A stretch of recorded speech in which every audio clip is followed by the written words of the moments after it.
The wind outside Taka's old home hissed against the thin walls, whistling through the crooked window panes like a ghost begging to be heard. The night was quiet otherwise, too quiet for a house that used to echo with laughter. Inside, the small living room flickered under lamplight.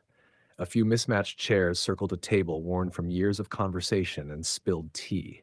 Rakudo sat slouched in the corner, arms folded, half asleep, his bandaged knuckles resting against his knees. Kyra sat opposite Taka, her expression calm but her eyes restless. Taka was stirring something over a cracked stove. "You've been asking questions since you walked in?" he muttered, voice roughened by age and smoke. "You sure you're ready for the answers?" Kyra's gaze met his. "I need to understand him. Rakudo. The others follow him like he's unbreakable, like he's already lost something they're afraid to lose." Taka's spoon stopped mid-stir. He turned, eyes catching the dim orange light. "You think loss makes people strong?" He exhaled a faint laugh. "Sometimes it just makes them quiet." Rakudo lifted his head slightly but didn't speak. Taka set 2 chipped cups down and leaned against the counter. He wasn't always Nailhead. That name came from the streets, from a night that turned every kid in this house into something else. Gura and Tanso exchanged glances. The air shifted.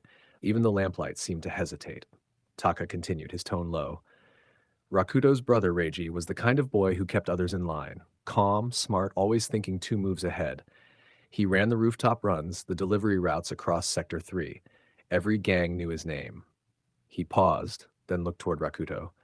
"But when the Fangs started taking control, Reiji didn't bow like the others." "Empire business," Gura muttered, biting the inside of his cheek. "Rat, that's how it always starts." Tanso leaned forward, elbows on his knees. "Reiji wanted out. He said the streets weren't ours anymore, that someone was pulling strings higher up, using us like pieces." Taka nodded. "Then came the fire. The night the warehouse went up, Reiji was there, and by morning, he was gone." Kyra's breath caught. "Gone?" Tanso's eyes hardened. "Gone as in no body, no word, just ashes and silence." For a long moment, no one spoke. The room filled only with the faint crackle of the stove flame. Rakudo finally spoke, his voice low. "People stopped asking questions after that night. Taka told me to keep my head down. So I did." Kyra studied him quietly. The weight in his tone said more than the words.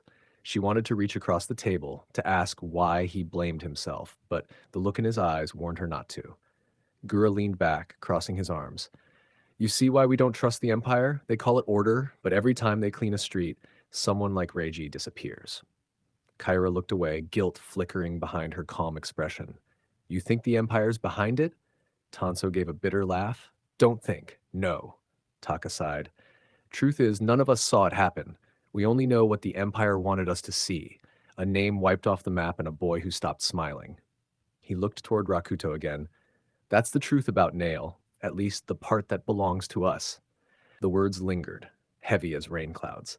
Kyra lowered her eyes, realizing the past she'd been chasing wasn't just a story of loyalty. It was a wound still bleeding beneath the surface. Outside, thunder rolled in the distance. Rakudo stood, walked to the door, and paused. "Reiji's not gone," he said quietly. "I can feel it."